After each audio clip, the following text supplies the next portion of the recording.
What's going on, YouTube? Back again for the Hurry Up Offense, here to preview every game for Week 15. TJ joined by JT this week. No Mason. He had some prior engagements. So just the two of us, JT, TJ, let the fun ensue. JT, how have the last 7 days treating you, man?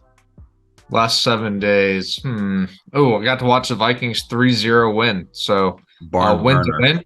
But it was actually kind of entertaining, at least as a Vikings fan. Otherwise, it wouldn't have been watchable. But it was pretty fun. There you go. And how's the Christmas shopping coming? That's always a fun part of this time of the year. Yeah, spamming Amazon pretty much any free time of the day. So yeah, I gotta know what this quarter their numbers look like. They've got to be through the moon when it comes to this time of the year in specific. It's just got to be insane. Which it's probably insane year round, but this year it feels intensified. Cool deal, man. Glad to hear you're doing well. Let's go ahead and jump right into the fun of it. We actually have 3 games on Saturday. This is my favorite time of the season. It's the worst for my girlfriend just because there's basically never a time where I'm not watching football from Thursday through Sunday. And we start on Thursday Night Football with Chargers and Raiders. She might get a break on Thursday night. Might not make her watch Easton Stick and Aiden O'Connell go head-to-head. I feel like we can be pretty quick on this one. I don't think either one of these teams are all that inspiring. I think I might take the Chargers just because they're getting points. I don't know. It's right now a 3-point favorite for the Raiders. What do you think? I think the Raiders offense shows up a little bit more than they did against the Vikings. So I think I'd lean Raiders. I don't know, though. I mean, you're giving up you're -3 and they couldn't put up a single point last week. So don't bet this game. That's kind of my advice on this one. Not a whole lot to watch really either. On either side, we kind of know what we're getting. It's just going to be kind of a sad Thursday night football game that we're kind of coming used to. Yeah, and I think you said it perfectly. I can't remember what game it was last week, but it's if you're betting this game, you should probably have the betting hotline somewhere there on speed dial. This is probably either that or you're betting it to give you a reason to watch, which is okay at times. Which only bet what you can lose at that point, because I feel like there's gonna be a lot of losing on this Thursday. Yeah. To your point, maybe I will take the Raiders here. Again, I don't feel too stern in either one of these. The Vikings obviously blitz a ton. Aiden O'Connell's his passing grade versus pressure versus clean pocket is very starkly different. Chargers don't blitz a lot, so maybe that's the angle you can take there, but pretty lousy way to start the week. And then we get into Saturday games, which again, I love seeing Saturday football, which college football does that, but these games are okay. JT, start us off. We got Vikings, Bengals, Cincy favored by 3.5 at home. Tell me why your Vikings cover this. Yeah, I really like the 3.5 getting the hook there. I don't know that I expect them to win, but I do think that they win this game. Wouldn't hate to sprinkle a money line on it as well. We got Nick Mullins starting at quarterback. You saw an immediate, most people kind of turn the game off after halftime, but with Mullins implemented, you saw an immediate change in just the way he's able to run KOC's offense. KOC is more of here, I'm going to give you the entire field. You're going to read it, and you need to make a throw out of it. And Dobbs is just not great at that. So it was always kind of a bad fit, and it came to light. I think Mullins is going to run the offense, not necessarily super well, not a big ceiling, but he'll run it well enough to keep us on the right side of field position, put actual points on the board. And I think our defense is going to stand up pretty strong against the Bengals. Bengals offense, our defenses look pretty stellar. Brian Flores is getting really good at using Ivan Pace in the middle. I think that's going to kind of continue. He had a huge game last week. I think that continues. So we're getting 3.5 points. I really like that play by itself.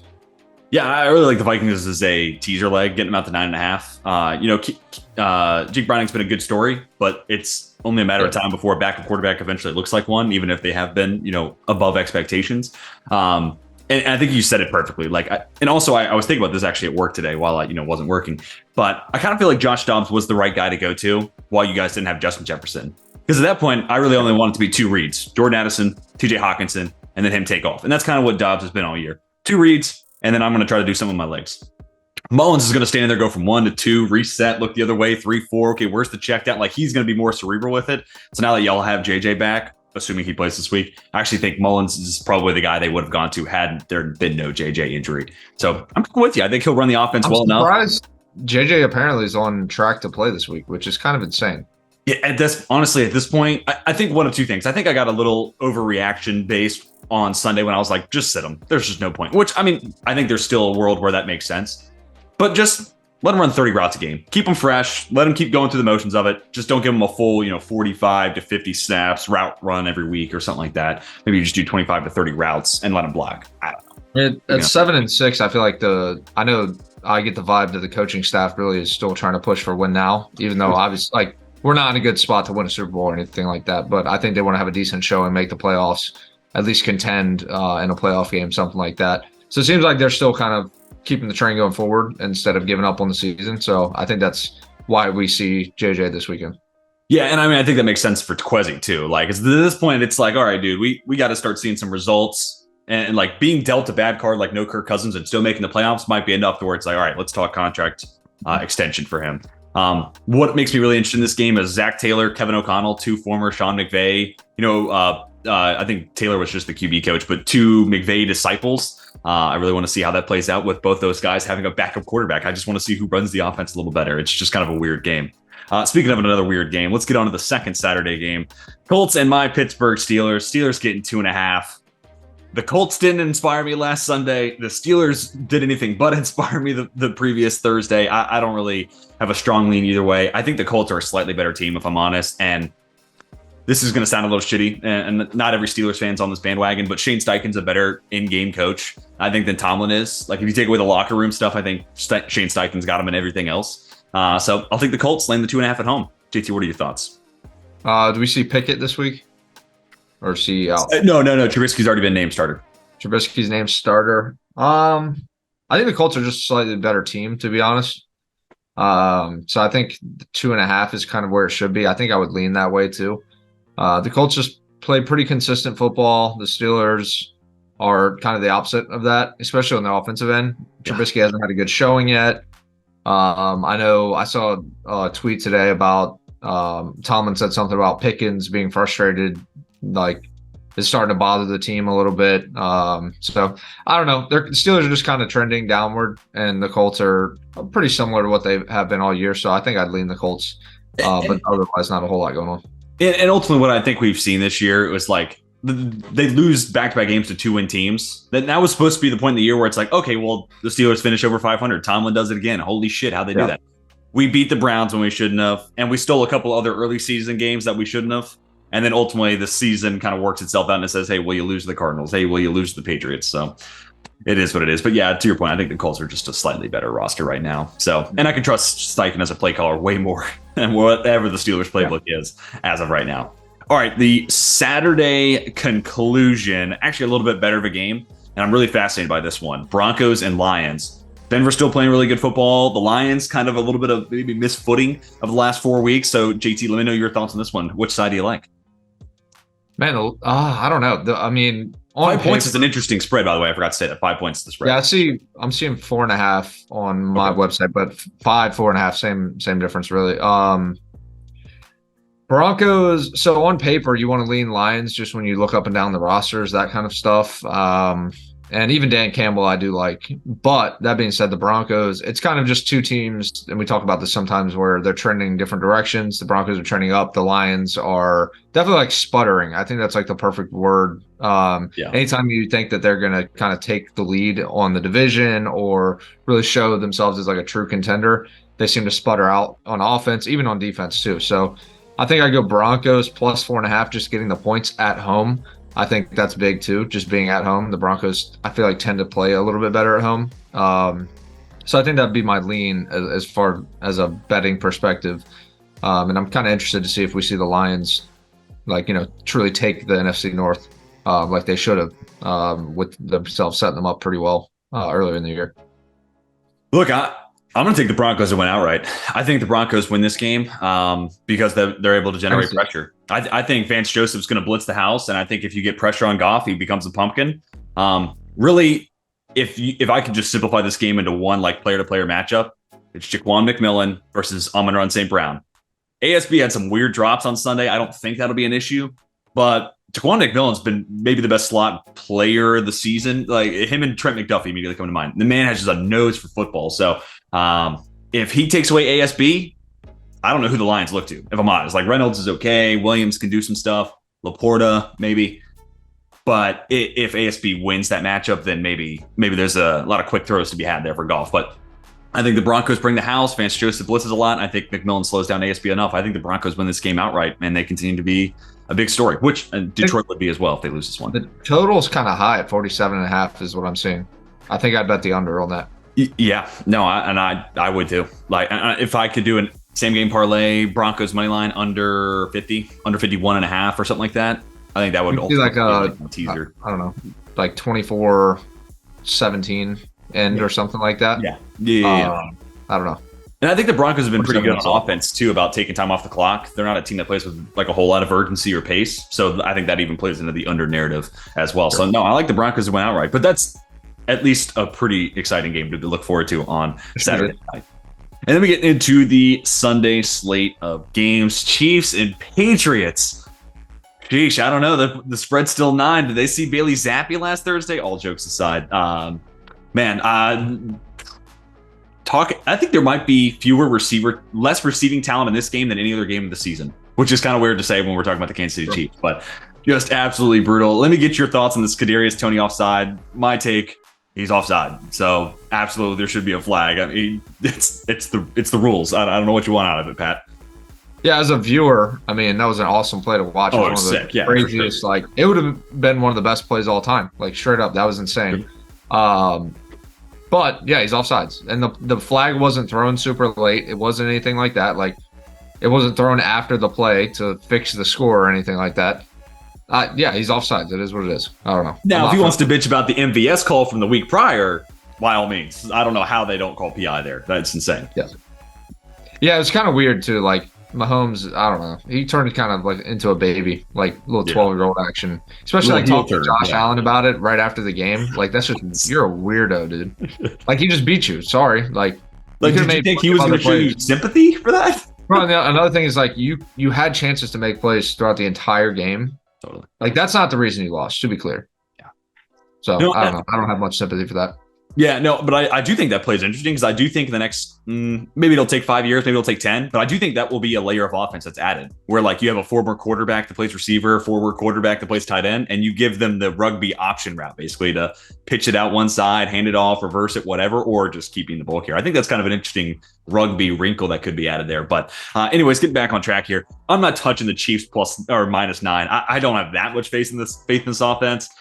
They're a decent teaser leg, getting them down to 3. That's about the only thing I could touch with the Chiefs right now. I kind of like the 9.5, to be honest. I think they light up the Patriots.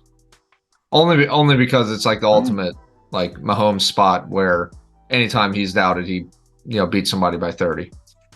All right, he's that good. Like he is that good to me. Yeah, no. Even with the receiving core. Yeah, and I totally agree with that. And I think Andy Reid's still a great play caller. He just has guys that don't get open. Other than I can't even say Rashee Rice. Rashee Rice is a yak guy. They have 2. And the Patriots are just so bad on offense that it sets you up so well for blowouts. Yeah, just because the field becomes so short, and if the other offense is clicking, you are screwed. I mean, this is the same New England team that didn't cover the spread while losing 6-0, and then turned around and 4 days later beat my favorite team. So what is life? But suffering. But yeah, no, I can totally see that. I can't put my money on it until I see it with Kansas City. It's kind of in a similar boat. The Jets, they're getting 9 points. We see a little bit of life from Zach Wilson, but one, I feel like his signs of life don't ever carry into the next week. And secondly, even his signs of life probably isn't enough to keep up with Tyreek, who's day to day, but probably will play, and Tua and Jalen Waddle and so on and so forth. So I'll lay the points here with the Dolphins. I know it's a good Jets defense, but I think it's only a matter of time before they pull away, basically. Yeah, so we just saw the Dolphins a few weeks ago blow the Jets out.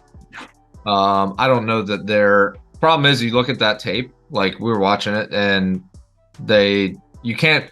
When you have a tape and you notice that a team blew you out because they did one thing very specifically well that you weren't prepared for, then okay, I can go ahead and fix it. Sure. If you looked at that game, they didn't stop anything. Yeah.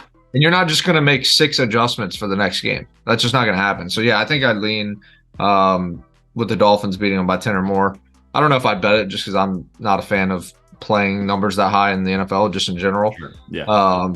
But especially the Dolphins coming off of a unfortunate loss where they essentially just gave the game away. Yeah. So yeah, I think the Dolphins handle business again. No, I think that's a great point too. This kind of became a must-win in the course of like 2 minutes and 50 seconds on Monday night. Like this became a really important game really quick. So no, I'm with you there. And as much as the Jets defense, like they can do what they did to Houston. Houston doesn't play as much up tempo as like the Dolphins want to get to the line and they want to play quick. I think eventually you get to the second half and the Jets are just too tired. And like the D line's got to get exhausted by a lot of the quick throws and not being able to touch Tua. All that motion and just getting the ball out of his hands quickly. It gets a bit frustrating when as soon as you get off the line, the ball's out and you just accelerated full speed for nothing.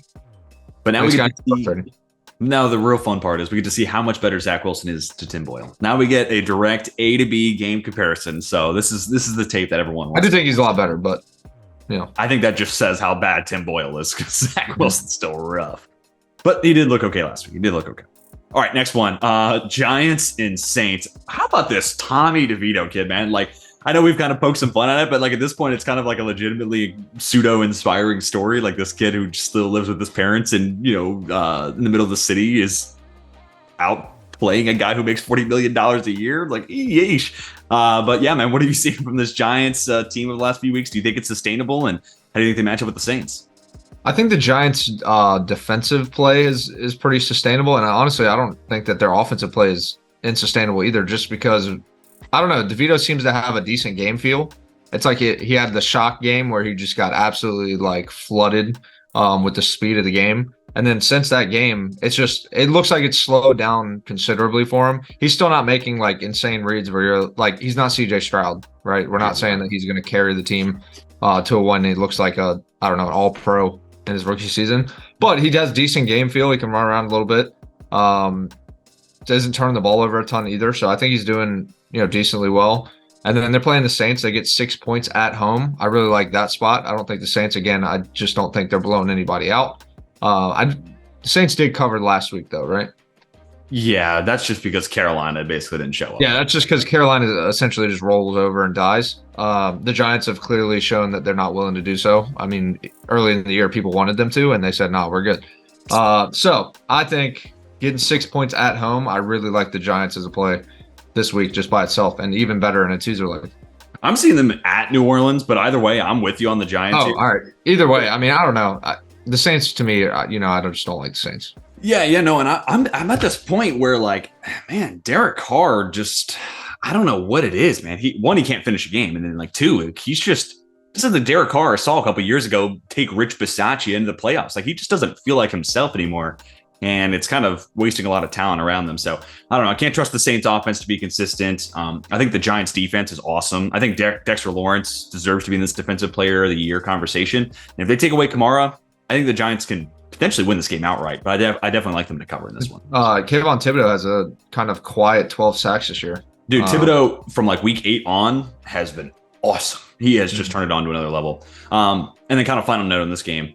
Like, I don't want to say Jake Browning's the reason the Bengals have won the last couple of games, but he threw for 300 plus yards one game, 275 on Sunday. Like, he's a big part of it. The Giants aren't asking DeVito to do that. Like, he had just over 200 yards on Monday night. Like, he's just doing enough. And really, it's Wan'Dale Robinson, it's Jalen Hyatt. They're finally getting some of these playmakers involved in the receiver spot. So, I encourage them to have a ton of credit to the table. They're using their speed instead of just because, like, it's almost like they were looking around at the beginning of the year and they were like, okay, we have a bunch of B receivers. Let's run them out and make them play traditional receiver. Yeah. And then you have two guys that are probably C-type receivers in Hyatt and Wan'Dale Robinson, but they're A-plus athletes. Why don't we use them as A-plus athletes? Yeah. Run end rounds, throw them on goes, use them as clear outs, whatever it may be. It's like just use like the tools that are in your toolbox. Don't round peg, square peg, round hole, whatever it's called. That's just it seems to me that Daboll was pretty stubborn in his offensive scheme at the beginning of the year, wanted to make a lot of things work the way he wanted them to work instead of how the team kind of fit best to work. Sure. And maybe it was that, or, I think great coaches, the number one trait that makes them a great coach is the adaptability. So maybe it was just like, hey, this was our plan to start the season, but look, no one else is as good an athlete as these two, so we just need to get them on the field. And like you were higher on Hyatt than I was this last draft, but I liked Wan'Dale Robinson a good bit. Honestly, I think they're like solid number 2, number 3-ish receivers. but Hyatt also just opens up the middle of the field so much just by being on the field because of his speed. So I think it's perfect to have those two guys on the field at the same time because they feed off one another. So step in the right direction. Now I just need this team to land Rome Odunze or Malik Neighbors and get like an alpha.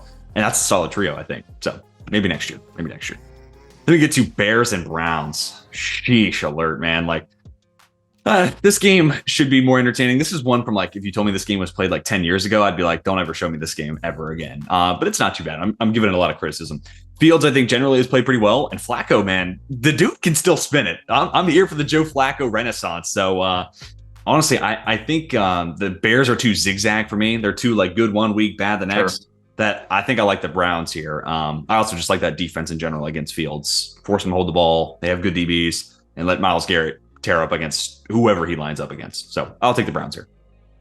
I think I don't know. I see this game as more of a 3-point win on either side. So I think 3.5 here is tough. I think 3.5 is the only thing I would, just because I like the hook on it.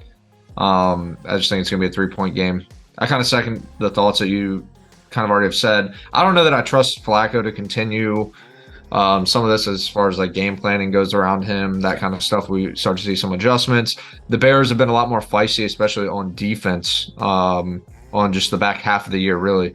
DBs are playing well. D-line's playing really well against the run. I think that might slow the Browns down just a bit. I think it's kind of a low-scoring game where we see a 3-point winner just on maybe a last-second field goal or a field goal with like 6 minutes left and the other team just can't quite, get it back. Sure. No, I think all those points are valid. Matt Eberflus has done a great job since he took over for Alan Williams calling the defense. It's looked like a Matt Eberflus defense that was there in Indy. It's played a whole lot better, specifically in the secondary. And then, I think if you're thinking the Bears win this game, the pathway's there. Like, I really worry about if I'm going to take Cleveland, what happens if Amari Cooper gets shut down?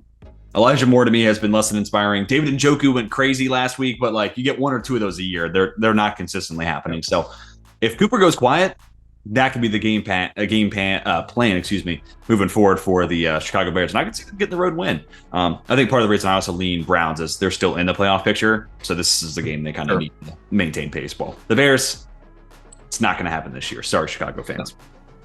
Next one, speaking of teams where it's probably not going to happen this year, Atlanta Falcons and the Carolina Panthers. The Falcons still got a shot. But I think the Bucs are just a better team, so I was glad to see Tampa Bay pull it out last week. But Falcons favored by 3 against Carolina. I'll be quick here. I can't trust the Panthers. I don't care who they're playing. I'm not taking them. So I'll lay the 3 with the Falcons. What do you think? Yeah, I'm good on just not betting this game at all. I think I would lean the Falcons if they're still somewhat in the picture. But you can't trust yourself. I saw an interesting kind of lean where somebody was like, everyone expects the Falcons to win this game, and the line is so tight that you need to bet the Panthers, essentially. It's like Vegas is telling you that the Panthers are going to keep it close kind of thing. I don't know if I buy into that. I'm not touching this game, and I probably won't watch any of it. You know what would be the ultimate irony? Is like Carolina will win this game, and they're still holding the number 1 overall pick, which is in the hands of the Chicago Bears. So like they could get this win and be like, oh my God, like, yay, we did it. We got a second one. And it still is, it doesn't matter. The Bears are still winning. So I actually kind of think they might win now. Now that you say that, it feels like an NFL rhetoric that I've seen before. Good. It makes sense. It totally checks. So I don't know. I think you said it best. Don't bet this game. This is another betting hotline number. Don't bet this game. Speaking of the NFC South, Bucs, who now lead the division, they're on the road taking on Green Bay. This is a very interesting one because these are 2 quarterbacks. I don't know what I'm ever getting out of them. I say that Baker's been relatively consistent this year. I think I know what I'm getting out of Baker. He's throwing to 13. He's throwing to Mike Evans. He's just going to chuck it up to the big guy. Jordan Love, oh my God, Monday, first quarter, what a regression. This guy had been getting somewhere with his accuracy, and then the first quarter happened on Monday, and I was like, yo, what are we doing? Got a little better as the game went on, so there's hope that he kind of gets back on track here. But, man, I think I'll take the Packers. The Bucs secondary has just been too bad for me this year. I also wonder if Jair Alexander ever plays for the Packers again. I'm hearing rumblings that they don't like that those two sides don't get along in general, and he doesn't want to live in Wisconsin anymore. So maybe he doesn't play the rest of the year, which definitely sucks for anybody who likes the Packers. It's hard to have a teammate that continues to talk trash as you're still losing. It's just like you can't really back them quite as much. And I'm a victim of that. Like I do that consistently. I'm not going to stop talking trash. But there were people on the Titanic talking shit to the iceberg as it went down. I don't want to hear it. I love that mentality. Yes, I'm not a fan Always of fighting. Jair myself. The game though, 3.5 points. I kind of like the Buccaneers. Keep it close. Like you said, I think we know what we're getting out of Baker for most part. I think the Tampa Bay defense is solid, and I think that they give the Packers some trouble on offense. I think they're pretty similar teams to me. Yeah. I think if I didn't have accuracy questions about Jordan Love, I would lean to the Packers, but it just seems to be kind of a mental thing with him. Now he was missing Christian Watson, I believe, last week. Yep. For the whole game. So kind of monitor that, see if he's playing. I'm not sure on any type of injury reports, but I could see that being a pretty big deal as a first year kind of quarterback. Working to just open up the field. I mean, Christian Watson is going to open up the field at the least. So kind of monitor that injury, see where that might move the line, that kind of stuff. And if he opens up the middle of the field, it makes Dobbs that much easier of a target to hit. Jaden Reed so on and so forth. They're all middle field type of guys. Like you're probably wanting to hit them within 10 yards. And to do that, you need someone to clear out 20. And without Watson, they just don't have that. And it feels like every time I'm watching the Bucs, man, I lift my head up and that secondary is giving up a big play somewhere. Like I think the front seven's still intact, but that secondary, for whatever reason, just gives up so many big plays. So I don't know what that's all about. Maybe it's just, Bowles has blitzed aside from Anton Winfield Jr. Yeah, he's a stud, but he can only guard one guy. He can only get one guy. So, and I know they've had injuries. The starting corners have missed time, and they've been banged up throughout games. So it's not perfect, but it's just weird. That was the secondary I used to love, and now I think it's the same story with them. I feel like every year we're talking about their secondary being banged up, and like young guys that we are expecting to take a leap, and then they get hurt. And that's where it's tough because like Todd Bowles, I think he does a good job. And again, I think he's coached up the front seven well. Like Kalijah Kancey's a good player. Vita Vea is pretty solid. You still get those linebackers who are okay, specifically Levante David. But it's just like, yeah. Same thing I say about Washington. It's like, how many years can we talk about this defense underperforming or having a shit secondary, and we keep going with it? So I don't know. Tough there for Todd Bowles and crew. Let me get to the Houston Texans, Tennessee Titans. Little AFC to AFC clash. Texans right now getting 2.5. I have already bet this because I don't know what's going to happen with CJ Stroud and concussion protocol. But if he plays, I'm not going to have the Texans with plus money. So that's why I've already bet it. I don't know the status update of that at the time of recording, but they're playing Sunday. With Davis Mills, I don't hate that if I'm honest. So are they playing Sunday? Sunday, yeah. This is a 4 o'clock. About 2.5. Okay. Texans. I feel like you got to hammer it in the hopes that CJ Stroud plays. Concussion, you got a full week. I think he'll play, to be honest. I think you hammer the money line, honestly. I think the Titans kind of pulled one out that they shouldn't have, and I think this week that doesn't happen for them. Their roster's not good enough to do that, and then come back the next week and take care of business. I just think that their roster is a team that can steal one and then won't do anything the next week. So I love the Texans in this spot. And yeah, get it early while you can, while CJ Stroud's kind of up in the air. Yeah, because we ultimately saw the same thing happen with the Jags last week, right? It was like Jags getting 3.5, and then all of a sudden Trevor Lawrence is starting, and it's like I don't remember what it closed at. I want to say it was Jags favored, but I can't say that with. And the Jags suck still, by the way. Just throwing a stray out there one time for them. Yeah, they're not good. No, but I also think that like sometimes when you have a backup quarterback installed, especially in a QB-friendly offense, the backup quarterback drop is a little overplayed. I think Bobby Slowick would do enough to where Davis Mills is like not losing the game. And then it comes down to is Nico Collins playing? Because no take tell, you definitely need Nico Collins out there. So hopefully he's healthy and playing for the Texans. But I really like the Texans money line play for sure. On to the 4 o'clock slate. 49ers and Cardinals. JC, what are you thinking? 13.5 points is so fun. I know, it's such a geek. Dude, I don't know, man. The 49ers are going to beat them. It's going to be ugly. I'm not betting for 13.5 points. I'm just not doing it. But they'll get the job, though. I'll take the Cardinals in the points. Say on that one. I will take the Cardinals in the points. Kind of like last week where, like, it's close, but, like, San Francisco's still going to win. But, Seattle ultimately covered because it was, 10.5 when we talked about last week? That was crazy. So I'm thinking the same thing. And ultimately, like, hey, 49ers fans, hate me all you want. Kyler's a better quarterback. He's the more talented quarterback. So giving me the 13.5, I will take Kyler to lose by 10. That's all I need here. Kyler's a better quarterback than Brock Purdy? Yeah. Like if you were to just drop them both into Pittsburgh, Kyler Murray's better, 100%. I completely disagree with you there. Oh, my God. I think the 49ers are a significantly worse team with Kyler Murray at quarterback. Okay. Significantly. I think very significantly worse. Well, like ultimately, like, not to get too much into a tangent, like, I'm a big movie geek, and you know that, and like, you can hire a good actor, but if you get him for the wrong role, it's like, why'd they bring in Will Ferrell to play this? Or, why'd they bring in, Daniel Day-Lewis to do this, or whatever. Sure. And it's like, okay, that felt a little off. And I could see a world where you're like, Kyler Murray just doesn't fit with Shanahan. So it would be a little bit of a step down. Again, I think if you drop them both into Pittsburgh, the Steelers are a better team with Kyler Murray. It's a Draymond Green scenario. Like, you don't want him. One place where he looks great. Yeah, 100%. Yeah. And he's going to be a Hall of Famer because I think Purdy is kind of a Draymond Green of the 49ers. And to that point, Brock Purdy is Tua Tagovailoa. They are both in the exact right spot for them to have as much success as possible. They are in the right spot. They just need to maintain it now. So, but if you were to just drop these two into Buffalo, it's like, I don't know if that's going to happen. Like, I don't know if they can play Superman like Josh Allen. So that's kind of the only reason I say that. But also 13.5 points. That's a ton. That's a lot. Yeah. In Arizona, yeah, I think the Cardinals. It's weighted. The betting is weighted towards the Niners. So, like, if you bet the Niners, at least on my side, you're getting minus 115. You actually get a better payout if you bet Cardinals plus the points. Which is crazy.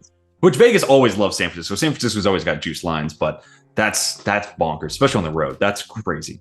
Commanders and Rams, next game to talk about. I'm done with the Commanders. I'm over this shit. Give me the Rams -7. It's a lot of points to lay. But ultimately, them going toe-to-toe with Baltimore showed that this is a playoff team in my eyes, especially if Stafford. Really? I think Stafford's got this team in playoff contention. That man's dropping dimes everywhere, dude. It's crazy. So I'll take the Rams at home, needing a bounce-back win. What do you think? I could see Rams, like, same game parlay with an over line somewhere. Sure, yeah. I think the Commanders keep up on offense somewhat, but the Commanders' defense is just atrocious, so I don't think you can bet them any point. They're kind of on a no-bet list, I think, this year. Just because the defense is just putrid. Oh yeah, no, and I mean this is also a game where, like, I got to see Terry McLaurin. He's not starting for me this week in our main fantasy league, JT. But if he can't beat these Rams corners, I gotta send him a flare. Like, where is my man at? Like, what's going on? I don't know what it is, but he's been so quiet. Huh? How old is he? Is he pushing 30? No, he's probably closer to 25 than he's 30s. Here, he's moving like he's 30. That's what it looks like. 28. It's 28. So he was actually closer to 30 than 25. Damn, has he been in the league that long? God, that sucks. Making me feel old. Yeah, the offense has looked pretty rough. Yeah. Eric Bieniemy, I don't know. They were talking about on the local radio. Has he hurt his stock by coming to the Commanders for a head coaching job? I think the first 8 weeks of the year, I would have told you he's going to be their next head coach. And I think since then, I've been like, they're probably just going to clean house. They'll probably just start over. I think they're going to clean house as well. And then he'll go take an OC job elsewhere, or maybe go back to Kansas City. Like, I could see them just bringing him back. I could totally see that. Anyways, leaving this one, I'm taking the Rams. Sounds like you're taking the Commanders in the points. I don't know if I'm not playing either side. I don't even. Rams, I think, a really good teaser leg. Get them in. Yeah, I think as a teaser leg, I like the Rams. Here's a fun one. Cowboys and Bills. We kind of talked about this last week. Bills needed it. You and I were on the wrong side of that Eagles and Dallas game. Philadelphia essentially didn't show up. You take away that scoop and score 6, and that game is so lopsided. It's crazy. And it's currently Dallas by 2.5. I got to get your thoughts on this one first. What do you think happens here? Dallas keeps rolling, or do you think Buffalo makes it 2 in a row? So is it Dallas by 2.5 or the Bills? Oh, no, sorry. Buffalo 2.5. Wow, that's crazy, dude. After the game Dallas just played, that's why I defaulted to that. I didn't think there was a world where Buffalo. It's a weird. That's a weird spot. I do like the Bills to win it, though. I don't know. A desperate Josh Allen seems to get stuff done. I think he's the best quarterback in the AFC right now. I think he's doing as much with anybody in the league right now. Yeah, he's doing well. I don't know. I'm still a Mahomes guy. I think Mahomes is a demon. But he's not playing well just because it's hard to play when you're throwing situation just muddled it. Cardboard boxes. But I think I like the Bills to win the game, but there's no value at minus 2.5, dude. That's scary. That is scary. But this kind of goes back when we were talking about the Panthers game, like Vegas knows something that we don't, kind of thing. Mm-hmm. The line should be Cowboys minus 4.5, probably, based on just the most recent 3 to 4 weeks. Yeah. I mean, you don't think, at least at minimum, this line should be flipped. I don't know. It's kind of telling you that Vegas likes the Bills a lot. I like the Bills a lot. I don't know that I'll bet it, but it should be a great game to watch. It's gonna be fun. Yeah, and I mean, like, I think you clearly know where I stand on this, considering I thought the line was the other way around. When I saw 2.5, I just assumed it's got to be Dallas. So I probably won't bet it. I have a feeling the Cowboys are probably going to be the most used teaser line of any like team this week, because them at 8.5 just makes too much sense because they're just still one of the best teams in the league.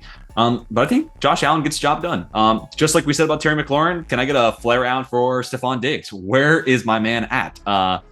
Yeah, but they've been doing a whole lot of underneath. Like James Cook's been a big part of the offense. You got Knox back. Kincaid's been solid.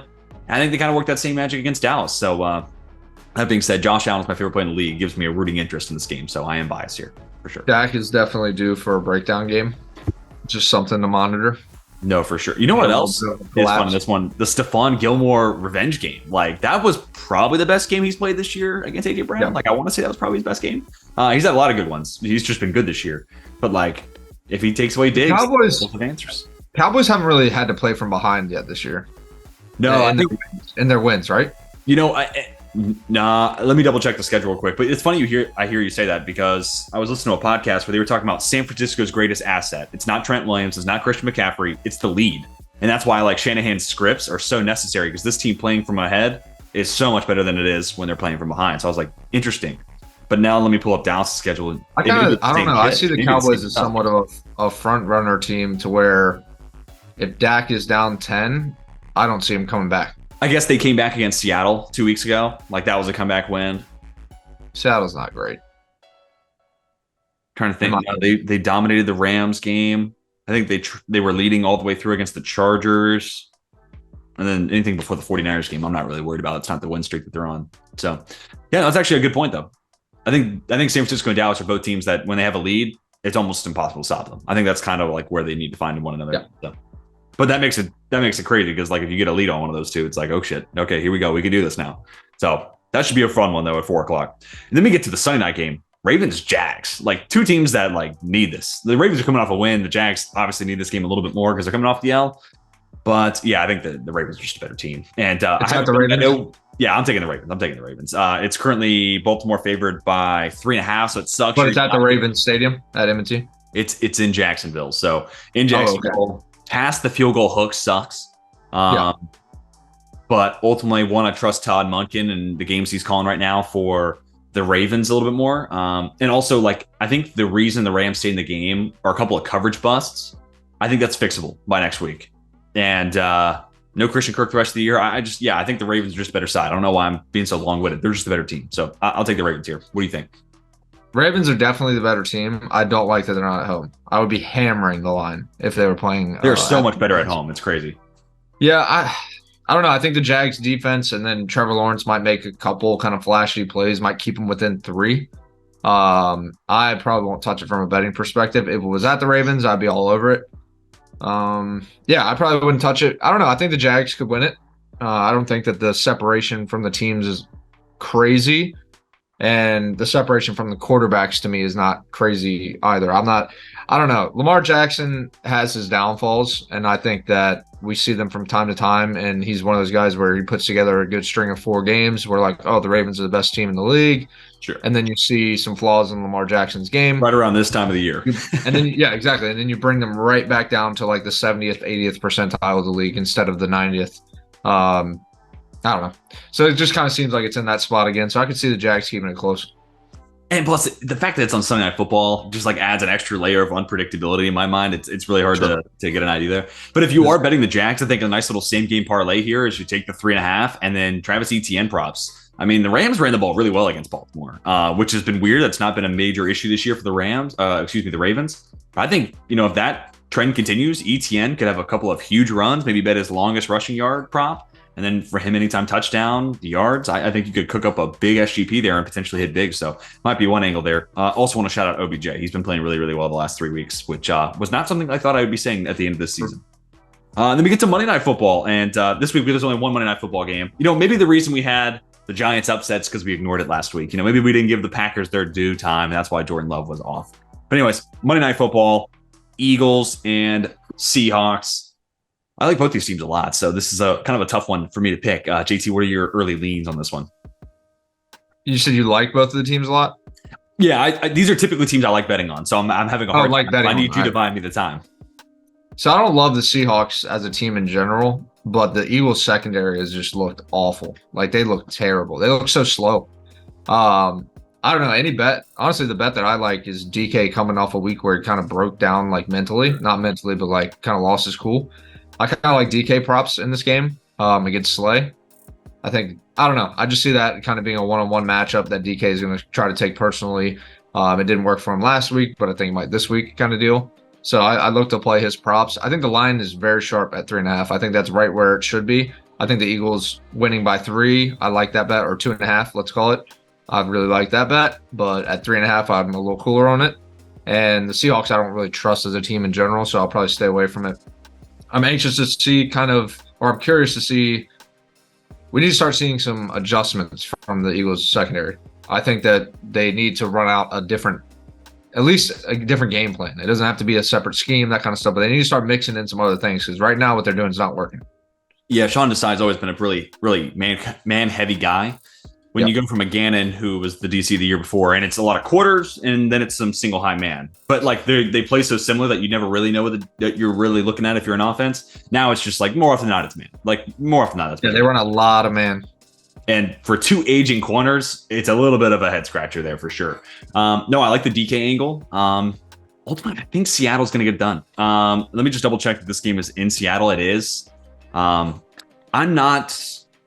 I hesitate with that because I don't see Philadelphia. This would be 3 straight losses.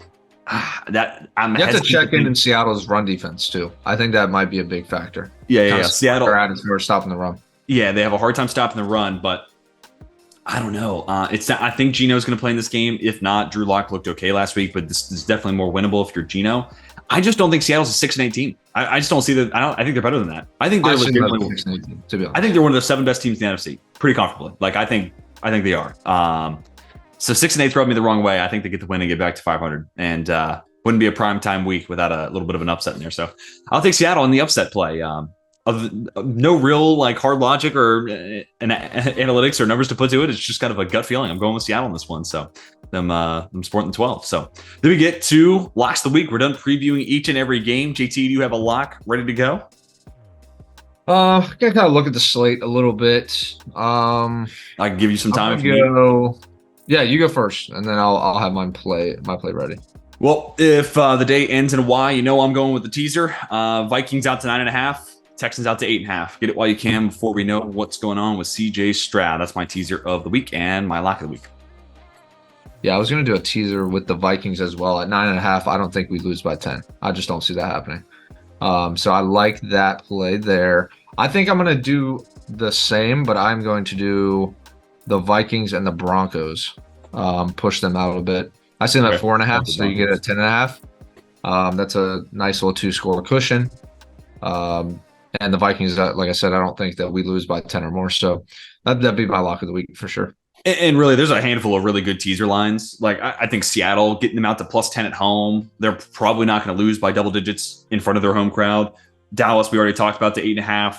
They're coming off maybe the best game they played this year. That makes a whole lot of sense as well. Second lock of the week. If Justin Jefferson plays this week, he will clear his over-under by 25 yards easily. Oh. I don't care where the line's at. It was at 76 last week. If the line comes out and it's around 75, if it's under 90, play it. I like it. A couple other teaser legs. Rams down to -1. I like. Instead of betting on the Lions to win money line, I would just bet Amon-Ra St. Brown props because if the Lions win, he's going to win that matchup against McMillan. Or if you think the Broncos are going to win, maybe you look at some unders there. I'm not as stringent on that idea. I really do like the under. Yeah, you're going to hit the under? You like McMillan in that match? I like the under in that game for sure. 47 and the under in general. Okay.